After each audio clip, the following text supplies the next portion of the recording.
I'd like to talk about the internal family systems model and its understanding of grief, because this, I think, is a very helpful way of working with the inevitability of grief and loss. The way to understand grief is we attach. We're human beings. We attach from our hearts in love. And whatever we attach to, person, place, or thing, idea, at some point we may lose. And when we lose the thing that we're attached to, we move into a process, and that process we call grief or grieving. That process may be overwhelming, bewildering, isolating, and painful, and it may precipitate a crisis of meaning. What tends to happen after a significant loss is the first parts of the system that come in to help us deal are parts that go into shock, experience numbness, and disbelief. This cannot have happened. And that's true if you've ever lost your car. If it's been stolen or it's not where you thought it was, you'll notice this can't be true, it must be here somewhere. Those parts will come up. One of the reasons those protective parts come up with numbness and disbelief is because behind them there are other parts with really big feelings in response to the loss. Typically those feelings include sadness, protesting. It's not okay that it's gone. It's not okay that he died. It's not okay that my car got stolen. Missing and yearning, particularly in the loss of a person, just really missing them and the connections, or an animal. Searching, looking for them somewhere. Sounds crazy sometimes, but looking for that person somewhere if they've died. Or the animal maybe putting the dog bowl down, hearing the cat scratch at the door. These are all manifestations of searching. Powerlessness. I can cry, I can get mad.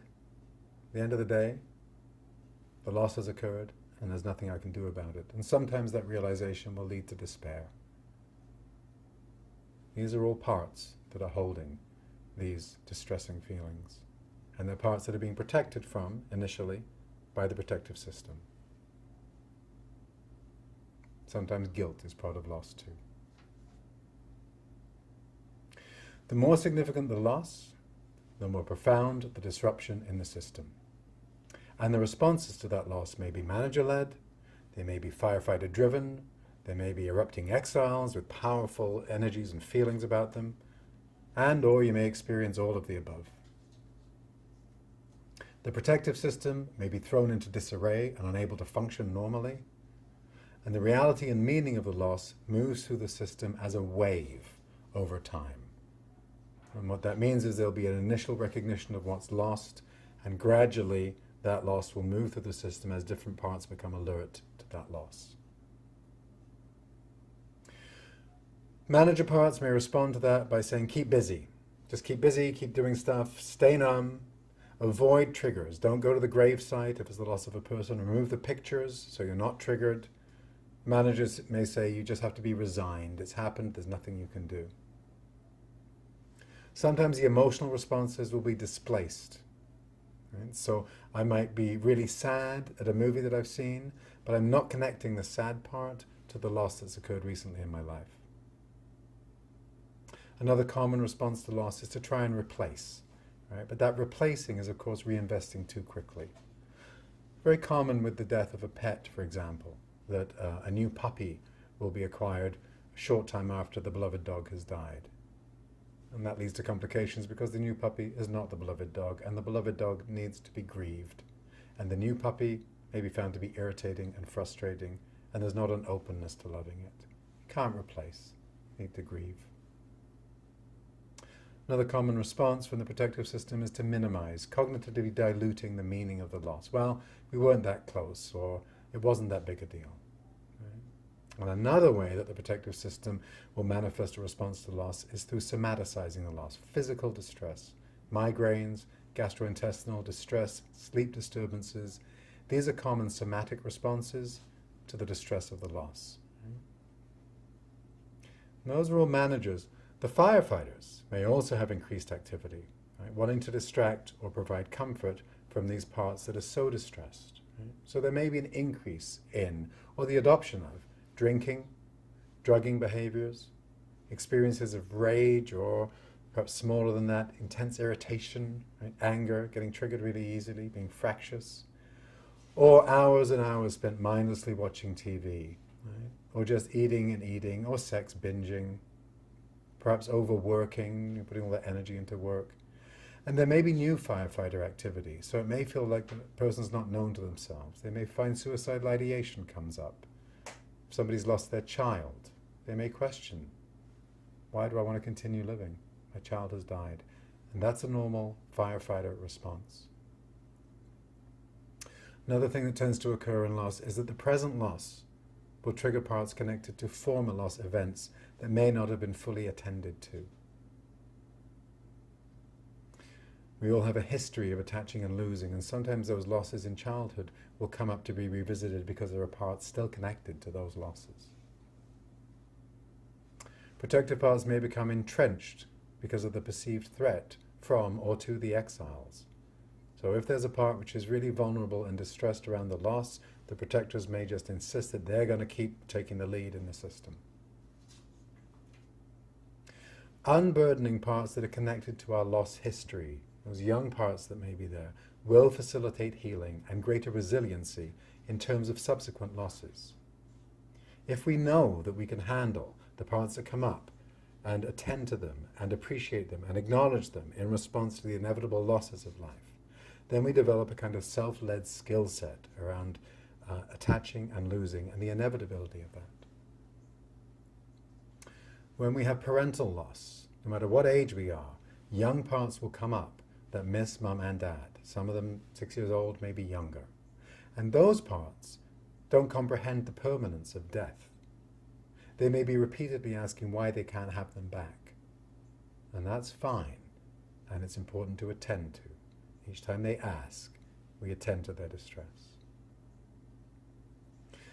As we develop more self-leadership with regard to our parts that help us move through losses and move to a place of reattaching, we attend to them as they arrive, and we're able to go about our lives and move through our grief work without becoming overwhelmed, stuck, or incapacitated.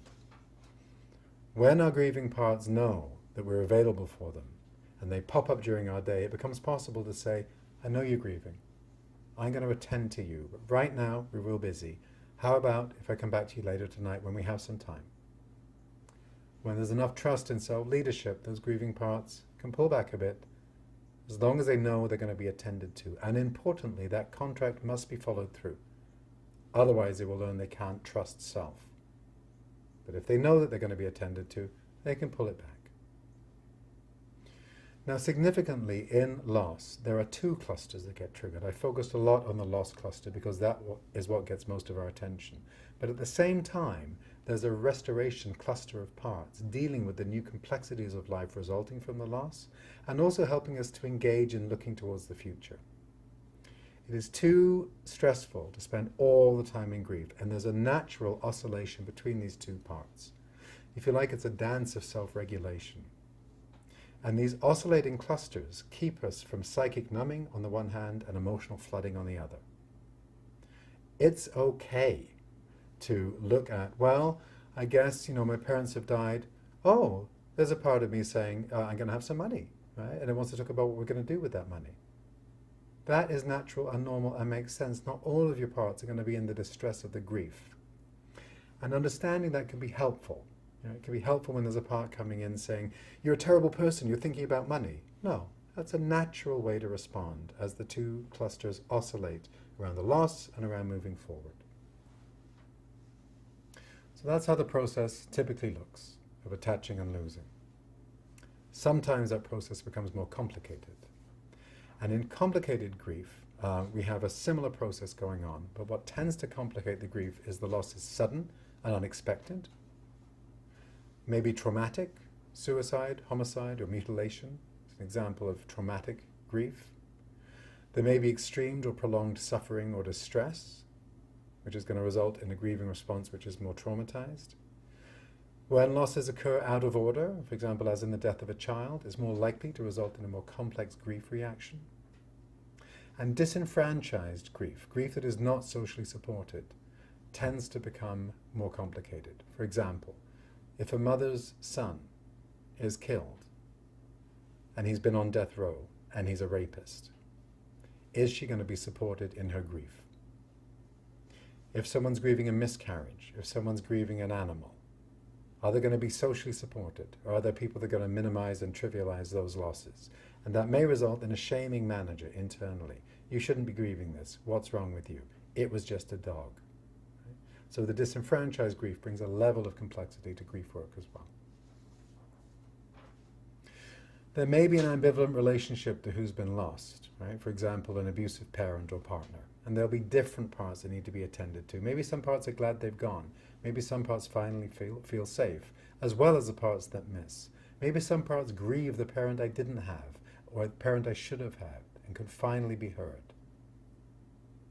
These more complex responses may include delayed grief, or prolonged grief, or grief that appears to be absent for a period of time.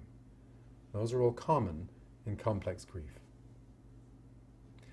Self-led grieving allows us to attend to the clusters of parts that come up with the inevitable losses that we experience. And as we move through life, those losses become more and more evident.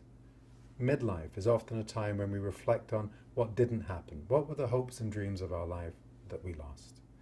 As we continue to age and we move into elderhood, we may lose our friends, we may lose our faculties, we may lose our capacity to do things. And it's important to attend to the parts that are connected to those losses so we don't get buried in them and we don't just become identified with our parts that are grieving. For me, self-led grieving is about developing a skill set of attending to those parts so that we don't drown in them and so that they are helped. And if you're curious about learning more about this, I've written a chapter about transitions, loss, and death. And it's in an upcoming book, this is 2016, Innovations and Elaborations in Internal Family Systems Therapy. It's published by Routledge, and it's edited by Martha Sweezy and Ellen Siskind.